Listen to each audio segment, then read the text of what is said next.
옆 사람 얼굴 한번 보세요. 정말 기쁜지 즐거운지. 성탄과 나하고 무슨 관계가 있나, 지금 뭐 이렇게 앉아 있는 거 아닌가. 오늘은 제가 학교 다닐 때, 신학교 다닐 때 교수님들이 이렇게 얘기했어요. 네가 만약에 설교를 하게 될 때 눈높이를 어디에 맞추느냐, 가장 연약한 사람에게 맞춰야 다 알아들을 수 있다. 그래서 제가 오늘은 유치부에 맞춰서 이렇게 설교를 준비했어요. 그러니까 잘 이해하시고, 좀 유치하다고 생각해서 그냥 거저 듣지 마시고 뼈 있는 또 얘기는 또 가슴에 담았으면 좋겠어요. 유치부 어디 있어요? 학교 아직 안 들어간 친구들 손 한번 들어봐요. 메리 크리스마스 한번 해볼까? 시작. 저 소리가 정말 맑은 소리예요, 그죠? 초등학생 어디 있어요? 초등학교 손 한번 들어보세요. 초등학교 한번 해볼까요? 초등학교는 좀 어려운 단어. Joyful Christmas. 시작. 좀 다르잖아요. 쟤네들 좀 말 안 들 것 같은 느낌이 이렇게 좀 들지요. 우리나라에서 가장 어려운 애들이 중고등부 아닐까 싶은데, 중고등부는 저쪽에 항상 뭐 이렇게 몰려 있어요. 쟤네들은 원래 떼거지 문화, 무리문화. 자, 중고등부 Joyful Christmas. 시작. 됐어, 그만하자. 옆 사람에게 인사 다시 한번 할까요? 예수님 주심에 감사합니다. 한번 옆 사람에게 인사 한번 합시다. 예수님 주심에 감사합니다. 자, 이제 설교를 시작하도록 하겠습니다. PPT로 오늘은 준비를 했어요. 어린아이들 눈높이 맞게끔. 오늘 제목이 유대인의 왕. 유대인의 왕. 마태복음 2장 1절에서 12절에 보면 유대인의 왕이 두 명이 등장하는데, 그 유대인의 왕 중에 한 명이 헤롯 대왕이라고 하는 사람이에요. 이 헤롯 대왕은 얼마나 악한 사람인지, 에돔 사람인데, 이 사람이 원래 살던 곳은 에돔이라고 하는 저 밑에 빨간데 이렇게 제일 밑에 주황색, 노란색이죠. 노란색 있는 저기에 살았던 사람이에요. 아내도 있었고 자식도 있었어요. 근데 권력에 눈이 먼 거야. 내가 뭐 하나 한번 차지해봐야지, 출세 한번 해봐야지. 그래서 자식, 처자식 다 버리고 유대 하스몬 왕가가 있어. 다 망가진 왕가예요. 유대 하스몬 왕가는 거기에 마리암 공주라는 여자하고 결혼을 해요. 누구를 버리고? 아내와 자식을 버리고 권력 때문에 저 공주하고 결혼을 하게 되지요. 그리고 로마와 끊임없이 결탁을 하고 끊임없이 딜을 해서 나중에 결국은 로마 원로원으로부터 유대인의 왕이라고 하는 명칭을 받아내요. 그래서 지금 현재 유대인의 왕으로 예루살렘, 유대를 다스리고 있었어요. 저 사람이 다스리고 있었을 그 당시에 유대는 정말 비참했었어요. 400년 동안 하나님의 계시가 없었고, 제사장들, 또 많은 파당들, 그리고 독립투사들, 이런 사람들이 죽이고 서로 자기의 이익 분배를 위해서 싸우고 있었던 때였지요. 저때 만들어졌던 당파가 지난주일날 얘기했지만 바리새파, 우리는 말씀으로 돌아가야 산다라고 하는 바리새파가 있었고, 아니다, 우리는 세상과 결탁해서 살아가야 되겠다, 그래 헬라 정치 집권과 결탁되었던 사두개파가 있었고, 둘이 싸우니까 우리는 나가서 살겠다, 에세네파가 있었고, 아니다, 나라를 살리다, 그래서 칼을 가슴에 품고 다녔던 질러시 열심당파가 유대 땅에 가득했어요. 사람들은 힘들었고 어렵고, 그리고 성전을 계속 이렇게 보수하는 그런 일들을 했어요. 유대 왕으로 그가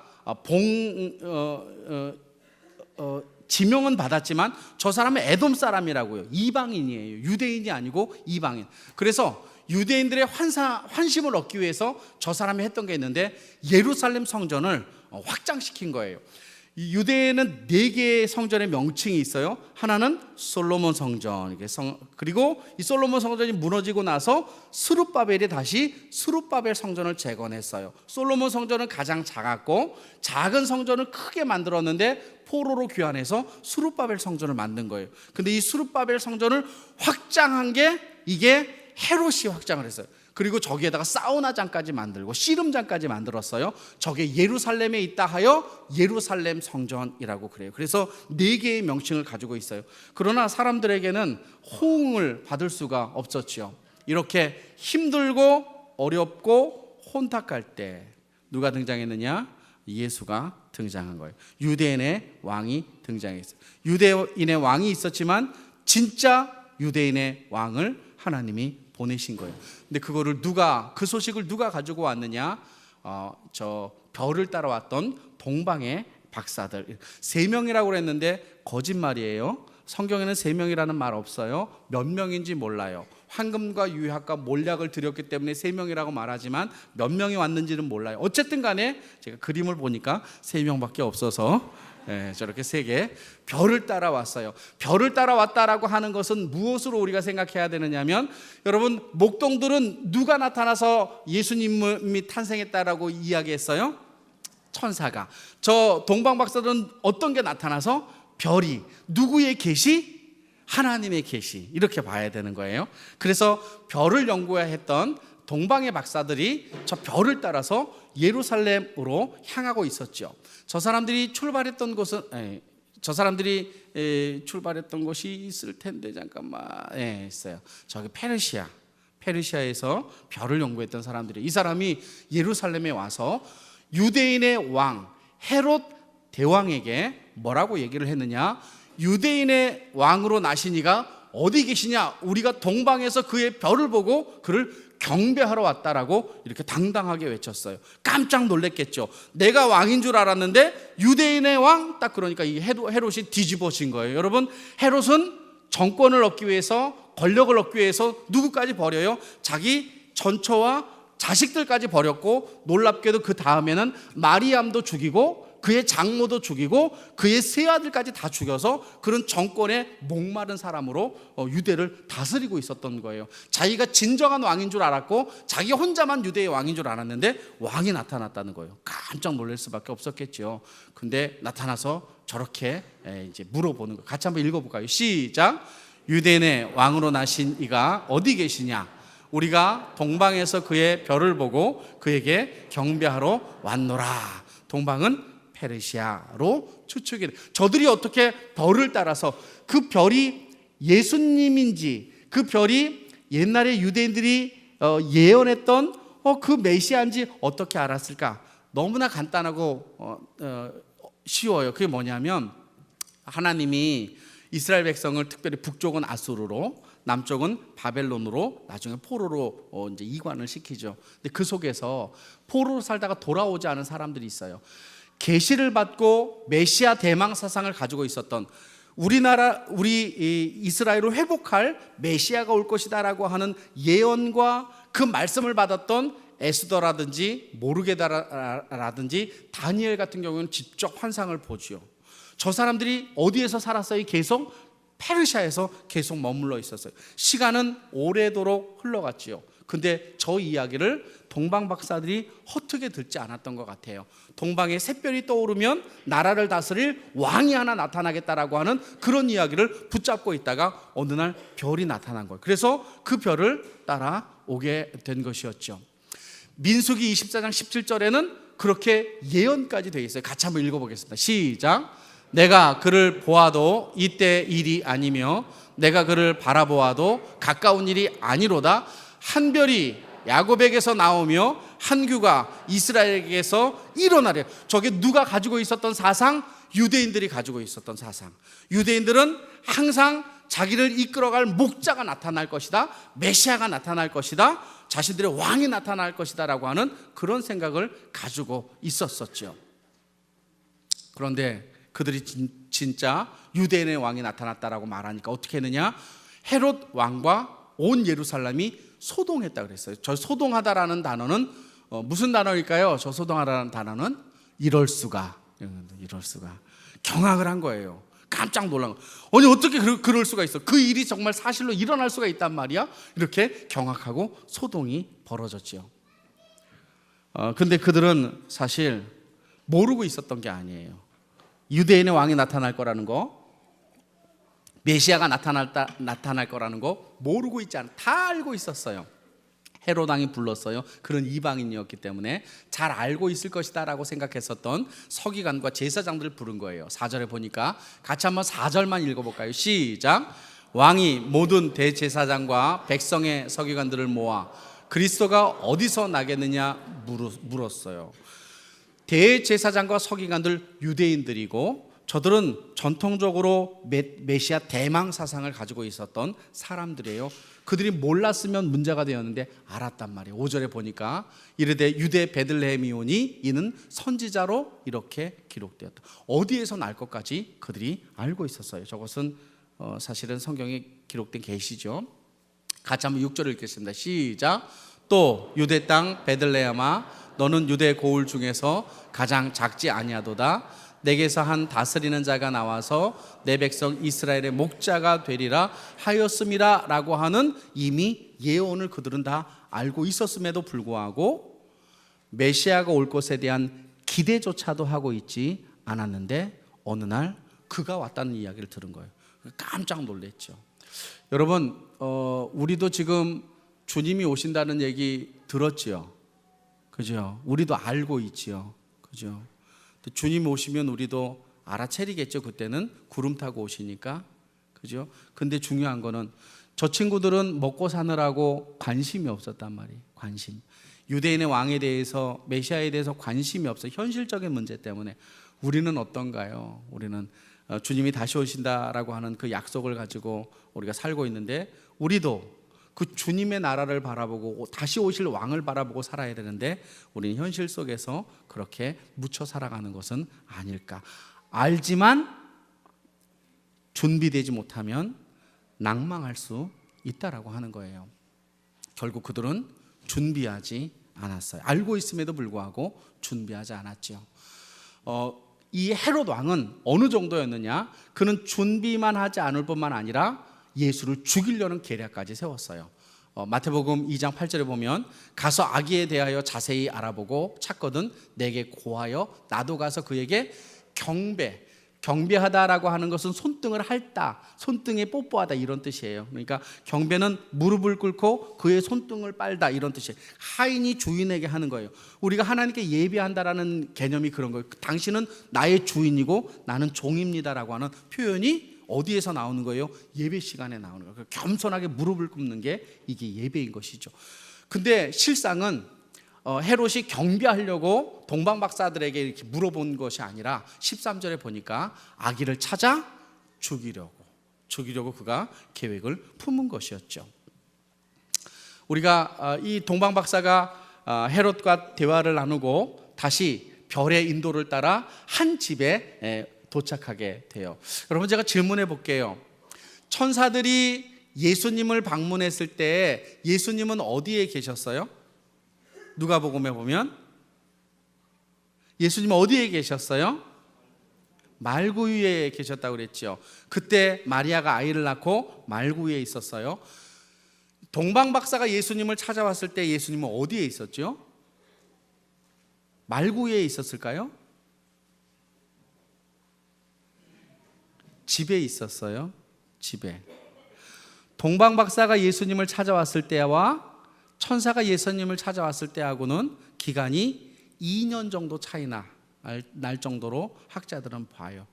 0살에서 2년. 왜냐하면 나중에 헤롯이 동방박사가 돌아가고 나서 몇 살 이하를 다 죽여버려요. 아이들을 2살 이하를 다 죽여요. 그러니까 어쨌든 동방박사가 어디에 들어가느냐? 집에 들어가. 그리고 그 집에서 황금과 유향과 몰약을 줘요. 물론 황금의 상징이 왕이다 이런 거 있지만 그것보다도 사실적으로 황금과 유향과 몰약을 아기 예수께 드리고 뭘 하는 거예요?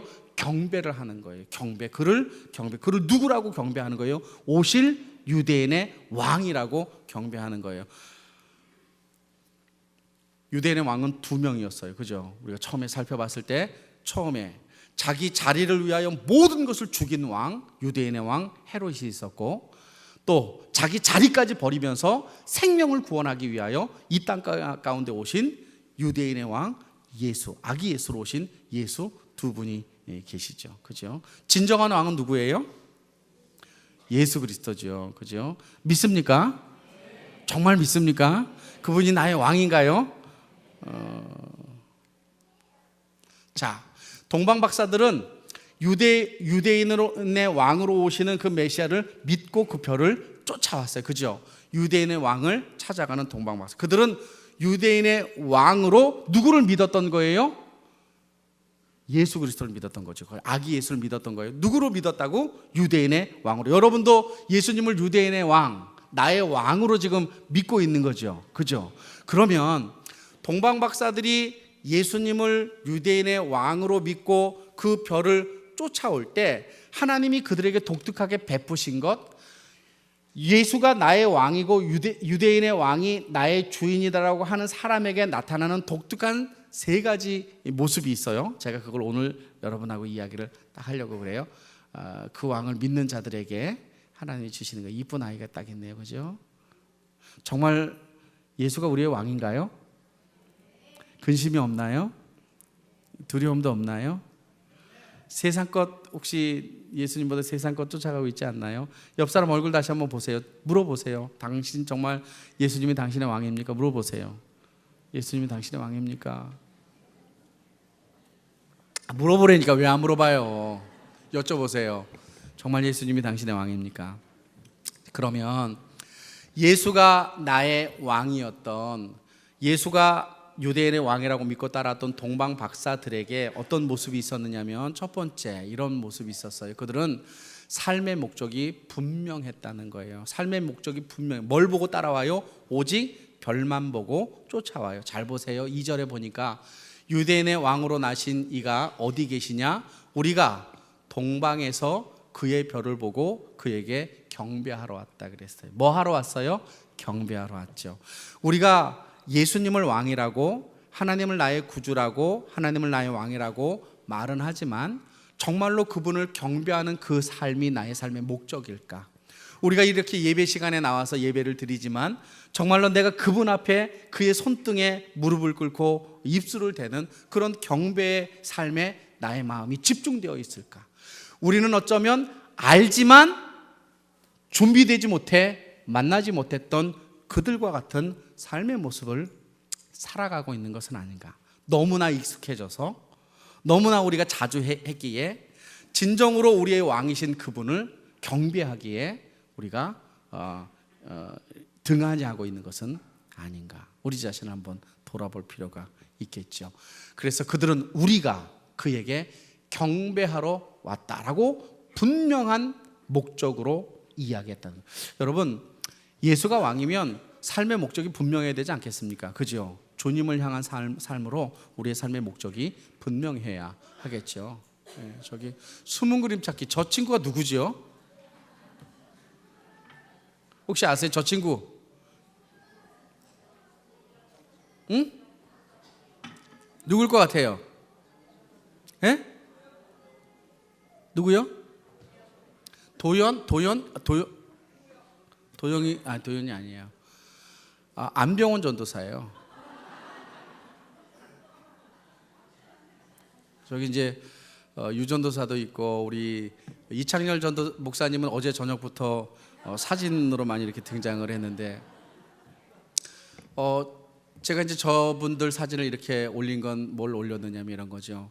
예수님을 진정으로 만난 사람들은 삶의 목적이 분명하여 자기의 인생길을 결정하는 거예요. 물론 여러분이 모두 다 목회를 하라라는 의미 아니에요. 신학하라는 의미 아니에요. 우리가 이 땅을 살아갈 때 내 어떤 생업을 하더라도 그 삶 속에서 나의 삶의 목표가 분명히 유대인의 왕인 예수께, 하나님께 있느냐, 아니면 내가 헤롯처럼 주인으로 나를 섬기기 위해 살아가고 있는가, 우리는 우리 자신에게 조용히 물어봐야 하겠죠. 여기 아이들도 많은데 우리 그 엄마들의 왕은 누구예요? 자식이에요? 여러분, 제가 이렇게 한번 해볼까요? 여러분 자식을 하나님께 바치세요. 그럼 바칠 분 한번 손 들어보세요. 죽인 거 말고 하나님께 드리게. 우리 박 권사님은 역시. 박 권사 혼자? 김 집사님은 머리 이렇게 하면서 이렇게. 여기 어르신들 계시잖아요. 연로하신 어르신들은 아이가 똑똑하면 목사 시켜야 되겠다 그랬어요. 정경 장로님 안 그랬어요?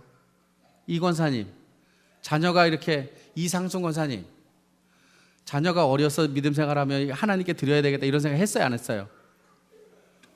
왜 또 땅을 내다보고 있대? 지금은요, 똑똑하고 공부 잘하면요 신학교 안 보내요. 다 이렇게 뭐 사자 달아라 뭐 이렇게 하죠. 여러분, 우리 교회에서 정말 똑똑하고 괜찮은 친구 목사 시키면 얼마나 좋을까요? 하나님의 종 만들면 얼마나 좋을까요? 아멘 안 할 줄 알았어요. 우리는 그분을 왕이다라고 말만 하지 진정 왕으로 섬기고 살아가는가? 내 인생이 정말 그분의 삶에 목표를 두고 살아가느냐? 그건 다른 문제 있을 수도 있겠다. 두 번째, 말할 수 없는 기쁨이 있다는 거예요. 예수님이 나의 삶의 왕이시고 하나님의 나의 삶의 왕이라면 그들이 10절에서 보니까 별이 가서 한 집에 머물러 그곳에서 아기 예수를 만나게 되자 그들이 별을 보고 매우 크게 기뻐하고 기뻐하였더라. 매우 크게 기뻐하고 기뻐하였더라. 강조, 4번이나 강조하는. 근데 저기서 말하는 저 기쁨은 조금 전에 우리가 말했던 joyful 크리스마스가 아니에요. 즐거운 크리스마스, 메리, 즐거운 그런 개념이 아니고 어떤 개념이냐면, 여러분 사도행전 3장에 가보면 성전 비문에 안진뱅이가 앉아요. 40년 동안 그는 일어서지를 못했어요. 근데 베드로와 요한이 그를 만나죠. 그리고 나사렛 예수 그리스도의 이름으로 일어나 걸으라 라고 그랬어요. 근데 저 친구가 벌떡 일어나서 걸었어요. 제일 첫 번째 뭐 했어요? 저 친구가 일어나서 성전으로 뛰어 들어갔어요. 저 친구는 성전 미문 앞에는 앉아있지만 성전 안으로 들어갈 수 있어요, 없어요? 불구자는 못 들어가요, 성전 안에. 얼마나 그런 성전 밖에서 성전에서 들리는 찬양, 성전에서 들리는 이렇게 제사의 이런 것들 얼마나 하고 싶었을까? 근데 그가 자리에서 벌떡 일어나 정상인이 딱 되자 그는 춤을 추면서 하나님을 찬양하라 그러면서 성전으로 뛰쳐 들어가죠. 그게 왜 그래요? 하나님이 나의 영혼을 버리지 않으셨구나. 나는 버림받은 줄 알았지. 여러분 저 친구 태어나가지고 걷지도 못했잖아요. 자기의 인생 한탄하면서 하나님 날 버리셨다 이렇게 생각했을 거 아니겠어요? 부모님이 저 친구 저렇게 이 땅 가운데 내놓고 건사하고 이렇게 잘 키우려고 그랬을까요? 그냥 너 알아서 살아라, 구걸이나 하고 살아라, 지금 이렇게 내다 버린 거 아니겠어요? 근데 버림받았는 줄 알았는데, 하나님도 나를 버렸는 줄 알았는데 어느 날 갑자기 내 인생 속에 예수가 새 삶을 선물해 준 거예요. 어느 날 그 예수가 자기의 인생에 온전한 회복을 주신 거예요. 그러니까 너무 기쁜 거죠. 영혼이 살아난 거예요. 그의 기쁨으로 성전에 들어가 하나님을 찬양하기 시작한 거예요. 이게 기쁨인 거예요.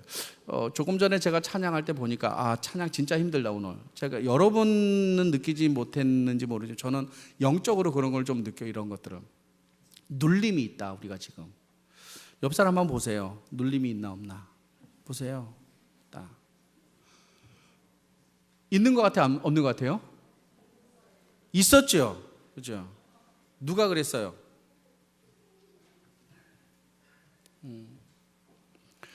우리가 정말 기쁠까? 그분이 나의 정말 왕일까? 내가 찬양할 때 정말 나의 기쁨으로 찬양할까? 아니면 남들 볼까? 그 사람이 어떻게 찬양하는지, 왜 그렇게 하는지 나는 그것 보고 있는 거 아닐까? 여러분 예배 시간에 와서 찬양하는 거 당연한 거 아니겠어요? 나의 영혼을 구원하시고 내 인생에 새 생명을 주신 그분이 나의 왕이라면 내가 그분의 손등에 무릎을 꿇고 입술을 대고 뽀뽀하듯이 주님을 경배해야 되는 거 아니겠습니까?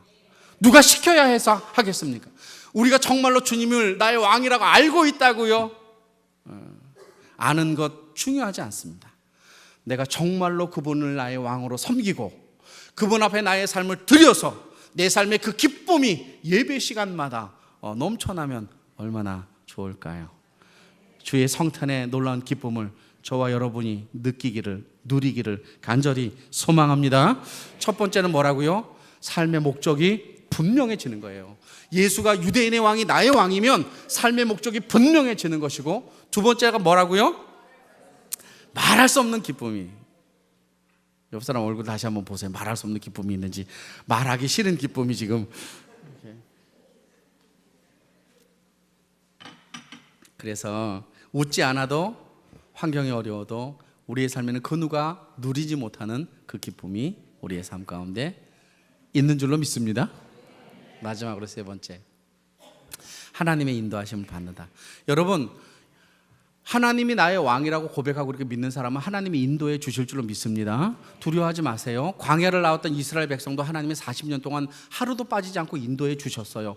왜 불안해야 하죠? 왜 염려해야 하죠? 왜 걱정해야 해요? 우리가 이 땅을 살아갈 때 세상은 많이 흔들리고 어렵잖아요. 그럼에도 불구하고 하나님이 나의 왕이고 내가 그분의 자녀이고 내가 그분을 섬기는 자라면 하나님이 우리를 인도할 수밖에 없잖아요. 그죠? 그래서 12절에 보니까 그들은 꿈에 헤롯에게로 돌아가지 말라 지시하심을 받아 다른 길로 고국으로 돌아가 버렸죠. 하나님이 그곳으로 가지 말라라고 말씀해 주신 거예요. 119편 105절에 보면 시편, 주의 말씀은 내 발의 등이요 내 길의 빛이다 라고 그랬어요. 우리가 이 땅을 살아갈 때 누구의 음성을 듣고 따라가야 되나요? 하나님의 음성을 듣고 따라가야 되겠죠. 그죠? 그분이 나의 삶을 인도하셔요. 근데 인도하실 때 내가 쉽게 따라가게 인도하시나요? 따라가기 어렵게 이렇게 인도하나요? 중학교 누구지? 누구 한번 시켜볼까? 중등부 중에 중등부 회장이 누구냐?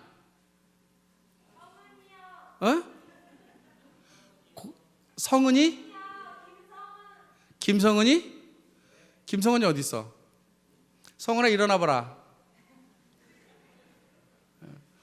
성은이는 그 춤을 참 잘 추는데 아빠가 김종대 장로님입니다.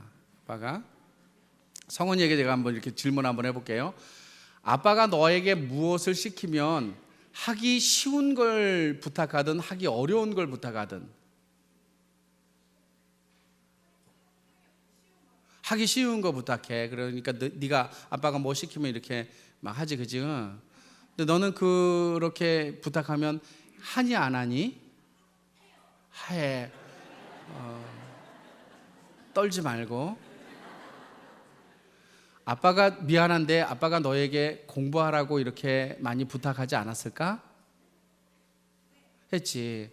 너 공부 열심히 했니? 그 말하는 걸로.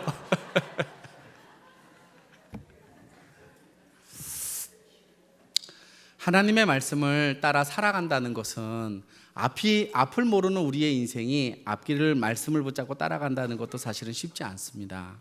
어떤 일이 일어날지 모르기 때문에. 근데 분명한 사실은 뭐냐면 하나님이 나를 책임지신다라고 하는 믿음이 있을 때 그 말씀 가운데 따라갈 수 있죠. 근데 우리에게는 하나님의 말씀이 주어져도 그 말씀에 순종하지 못하는 것은 그 말씀을 따라가는 데 있어서 내가 하나님을 향한 믿음이 적기 때문에 그런 거죠. 반드시 하나님을 나의 왕으로 섬기고 살아가는 자들은 하나님이 인도하셔서 책임져 주실 줄로 믿습니다. 그래서 이렇게 인도하시죠. 이렇게 한 발 한 발 우리의 삶을 인도하셔서 우리의 인생 속에 예수 그리스도로 말미암아 정말로 성탄의 기쁨과 우리의 삶의 회복이 일어나기를 간절히 소망합니다. 기도 한번 합시다. 말씀을 붙잡고 세 가지 정도 한번 생각해 볼까요? 주님, 예수님이 나의 왕이고 하나님이 나의 왕인데 나의 삶이 정말로 하나님께 목적을 두고 있나요?에 대해서 한번 질문해 보고, 또 하나 우리가 이 땅을 살아가며 나의 삶에 예수로 말미암아 진정한 기쁨이 내 삶 가운데 있는지, 세상의 어려움과 힘든 일들이 주께서 주시는 그 기쁨을 덮어버리고 눌러버리는 것은 아닌지, 마지막으로 주님, 내 삶이 언제나 주님의 인도하심 가운데 있습니다. 동방박사를 인도하여 이 땅 가운데 예수 그리스도를 세상에 알려주셨던 그 하나님, 우리를 인도하여 주셔서 우리로 말미암아 다시 오실 그 예수 그리스도가 오심을 우리가 쓰임받을 수 있도록 우리도 도와주시옵소서.